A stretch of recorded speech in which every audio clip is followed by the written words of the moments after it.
Selamat pagi anak-anak ibu semuanya. Oke, sekarang kita lanjutkan pertemuan kedua ya.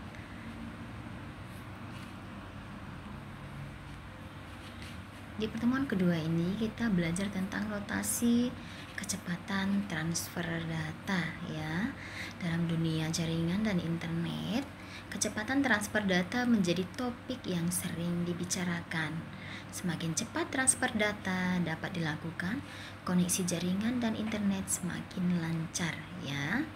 Ya, semakin lancar. Seperti kamu kalau punya kuota banyak, lancar ya kan. Tapi kalau kuotanya sudah menipis, sudah lelet ya kan. Oke ya. Notasi BPS digunakan pada peralatan jaringan semisal modem ya, itu misalnya. Oke. Selain notasi dalam bit, kecepatan transfer data juga dinyatakan dalam satuan byte per sekon ya. 1 byte setara dengan 8 bit. Ya, kamu bisa lihat ya. Ya, kamu bisa lihat itu notasi BPS digunakan untuk mengukur kecepatan transfer dan menggunakan jaringan ataupun internet ya. Kemudian berikutnya pengalamatan di internet ya. Di internet juga ada alamat ya. Kamu sering searching kan di Google. Nah, jika ingin mengunjungi rumah teman pun kamu pasti butuh alamatnya. Kalau nggak bisa lain nanti yang kamu jumpain gitu ya. Begitu juga kalau kamu mengunjungi situs internet, alamatnya harus memang pas ya. Oke. Dalam situs internet misalnya www.depdiknas.go.id ya, www.depdiknas.go.id ya. Oke. Nah, bisa lihat. Dancom adalah salah satu aturan penulisan alamat situs di internet ya. Oke. URL terdiri atas 3 jenis, yaitu Internet Protocol Address, yaitu alamat internet protokol ataupun alamat IP, Domain Name System Address, DNS Address, dan email address, alamat email kamu ya. Next, alamat protokol internet ya.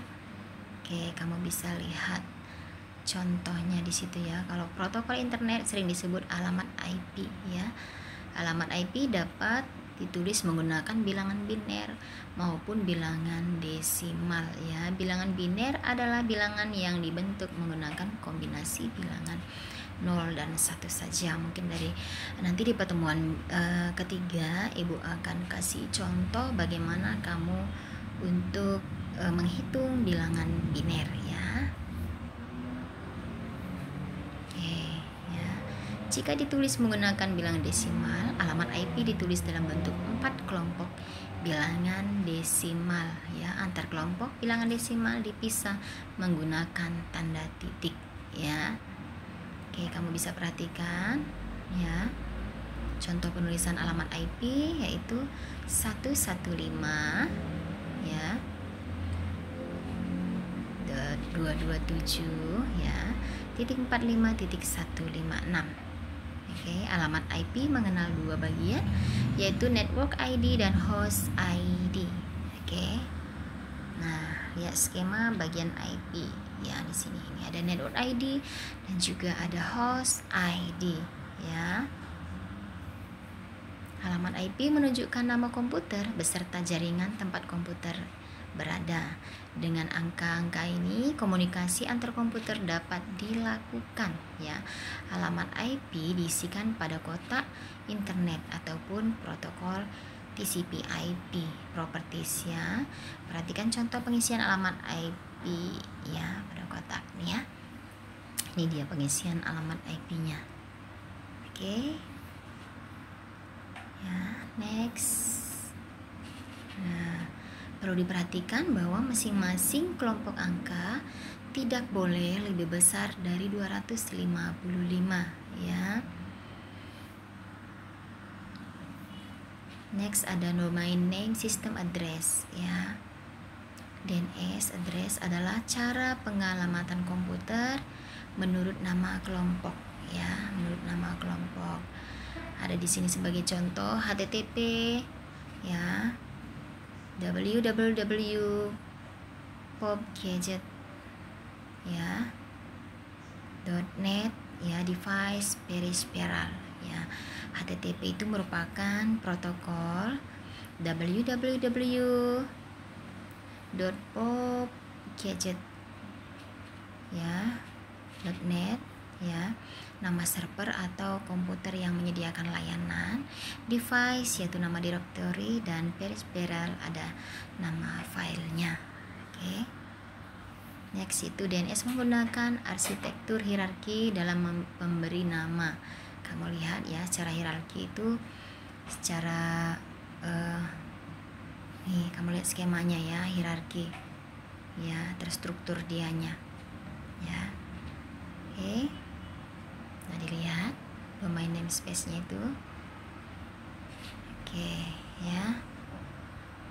Next, domain dapat berarti top level ya, top level. Tadi di skema itu dibuat dari tingkat paling atas sampai bawah, itulah dia hierarki ya. Second domain ya, level domain ya. Setelah itu dan host name. Nah, oke, host name itulah bagiannya. Oke. Top level domain TLD yaitu kode kategori organisasi atau negara. Oke, kita bisa lihat ya, pada poin A itu maknanya .com itu artinya komersial ya, biasanya itu untuk perusahaan. .gov ataupun itu singkatan dari government untuk pemerintahan. .edu itu untuk pendidikan ya. .mil itu adalah bersifat militer. .org itu organization ya, keorganisasian ya. Oke. Selain itu dikenal pula domain yang bersifat geografis ya, ataupun negara, misalnya it, UK, ID, dan my ya. Notasi it menandakan situs negara Italia ya. Notasi UK, ID, dan my berturut-turut menandakan situs negara Inggris, Indonesia, dan Malaysia ya kan. Kalau Indonesia kan sering .id ya, itu menandakan bahwa itu negara Indonesia ya, negara Indonesia. Oke. Sekarang kita berada di second level domain ya. Second level domain dapat berupa host dan subdomain ya. Oke, subdomain yang kenal di Indonesia misalnya co.id ya, kamu bisa perhatikan dan kamu bisa lihat ya. Yang terakhir adalah alamat email. Kamu semua sudah punya email kan? Ya, kalau sudah kelas 11 itu biasanya sudah punya email ya, sudah punya email ya. Oke, pengalamatan URL jenis email ini digunakan untuk mengirimkan dan menerima email. Salah satu ciri alamat ini adalah penggunaan tanda @ ya. Ya, tanda @ sebagai contoh adalah adit018 ya @yahoo.com ya. Adit018 disebut sebagai pemilik email atau username, sedangkan yahoo.com adalah situs penyedia layanan email yang digunakan. Oke, sudah mengerti aku? Setelah ini juga nanti kita juga belajar dalam pengiriman email itu seperti apa ya. Tapi untuk pertemuan kedua ini materi kita sampai di sini. Kira-kira ada yang belum jelas, Nak? Kalau ada yang belum jelas boleh ditanya di forum diskusi di web kita ya. Oke, Nakku.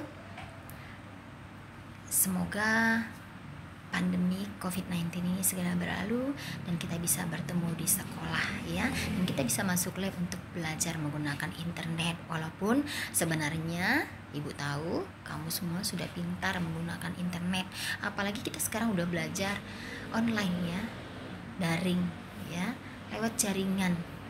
Oke, Jadi kalau dibilang soal internet, kamu sudah oke punya semuanya.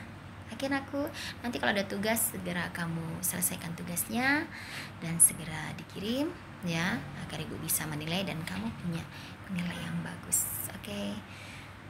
Selamat pagi anak-anak ibu semuanya. Sampai ketemu di pertemuan yang ketiga minggu depan. Dah.